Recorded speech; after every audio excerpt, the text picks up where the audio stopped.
Where's the fun in waiting? Play Sit and Go tournaments 24/7 only on Ace 2-3. This game involves an element of financial risk and may be addictive. Please play responsibly and at your own risk.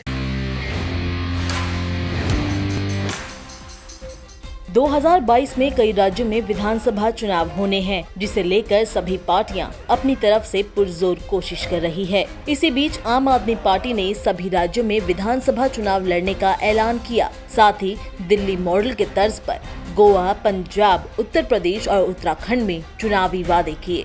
आज दिल्ली के मुख्यमंत्री अरविंद केजरीवाल ने गोवा में लोगों को सत्ता में आने पर बिजली की 300 यूनिट फ्री देने की घोषणा की है। इसके साथ ही केजरीवाल ने कहा कि हर घर से एक बेरोजगार व्यक्ति को नौकरी दी जाएगी और काम की तलाश कर रहे बेरोजगार लोगों को नौकरी नहीं मिलने पर 3000 रुपए हर महीने मासिक भत्ता दिया जाएगा। पश्चिम बंगाल में बीजेपी छोड़कर सत्ताधारी तृणमूल कांग्रेस ज्वाइन करने वाले बाबुल सुप्रियो ने बंगाल की मुख्यमंत्री ममता बनर्जी से कोलकाता में मुलाकात की। इसके बाद उन्होंने कहा कि उनसे मिलकर मुझे काफी खुशी हुई। पूर्व केंद्रीय मंत्री और आसनसोल से सांसद बाबुल सुप्रियो ने कहा कि 2024 के लोकसभा चुनाव में प्रधानमंत्री पद के लिए ममता बनर्जी सबसे आगे है और मैं चाहता हूं कि हमारी पार्टी की कप्तान ममता बनर्जी 2024 में प्रधानमंत्री बने।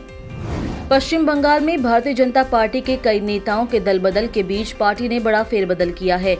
बीजेपी ने यहां दिलीप घोष को अध्यक्ष पद से हटा दिया है और अब डॉक्टर सुकांता मजूमदार को पश्चिम बंगाल में नया अध्यक्ष नियुक्त किया गया है। प्रदेश अध्यक्ष नियुक्त किए जाने के बाद सांसद डॉक्टर सुकांत मजूमदार ने शीर्ष नेतृत्व का धन्यवाद किया। उन्होंने बताया कि मुझे जो जिम्मेदारी सौंपी गई है उसे मैं निष्ठापूर्वक निभाऊंगा और संगठन को मजबूती प्रदान करने के लिए हर उपयुक्त कार्य करूंगा।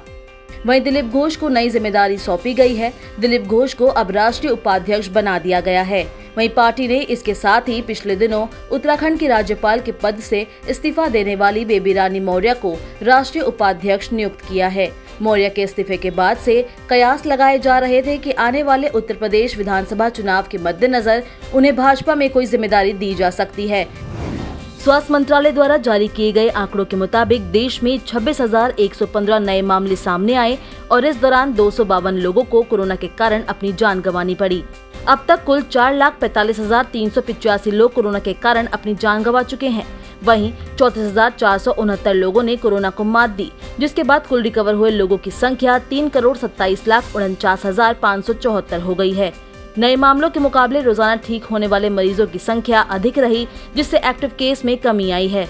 देश में फिलहाल इलाज करा रहे मरीजों की संख्या 3,09,575 है, जो कुल मामलों का 0.92% है। ये आंकड़ा मार्च 2020 के बाद सबसे कम दर्ज किया गया है। वीकली पॉजिटिविटी रेट की बात करें तो ये 2.08% है, जो पिछले 78 दिनों से 3% से नीचे है। डेली पॉजिटिविटी रेट 1.85% है, जो पिछले 22 दिनों से 3% से नीचे है। पड़ोसी देशों को कोरोना वैक्सीन के निर्यात को लेकर भी केंद्रीय स्वास्थ्य मंत्री मनसुख मंडाविया ने बड़ा बयान दिया है। उन्होंने कहा है कि वैक्सीन मैत्री कार्यक्रम की शुरुआत जल्द ही की जाएगी। अक्टूबर-दिसंबर में अतिरिक्त टीकों का निर्यात किया जाएगा। उन्होंने कहा कि देश की जरूरतों को पूरा करने के बाद भारत कोवैक्स पहल में अपना योगदान देगा।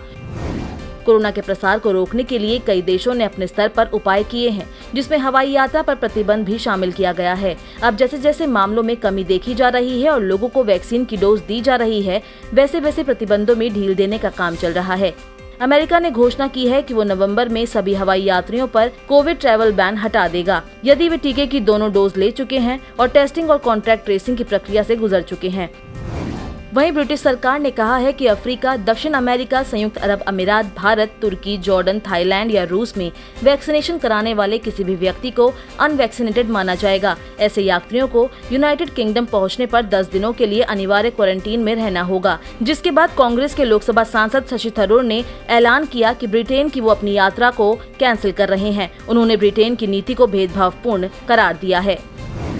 अखाड़ा परिषद के अध्यक्ष महंत नरेंद्र गिरी की संदिग्ध मौत ने सबको हैरान कर दिया। उनका शव अल्लाहपुर स्थित बागंबरी मठ स्थित उनके आवास में पंखे पर लटका मिला, जिसके बाद पुलिस को उसकी सूचना दी गई और मठ को सीज कर दिया गया। पुलिस को कमरे के दरवाजे भी चारों तरफ से बंद मिले, इसलिए शुरुआती जांच में पुलिस इसे आत्महत्या का मामला मानकर चल रही है। लेकिन मौके से जो सुसाइड नोट बरामद हुआ है उसमें उनके पूर्व शिष्य आनंद गिरी का जिक्र किया गया है। सुसाइड नोट मिलने के बाद पुलिस ने आनंद गिरी को हिरासत में ले लिया और उन्हें देर रात गिरफ्तार कर लिया गया।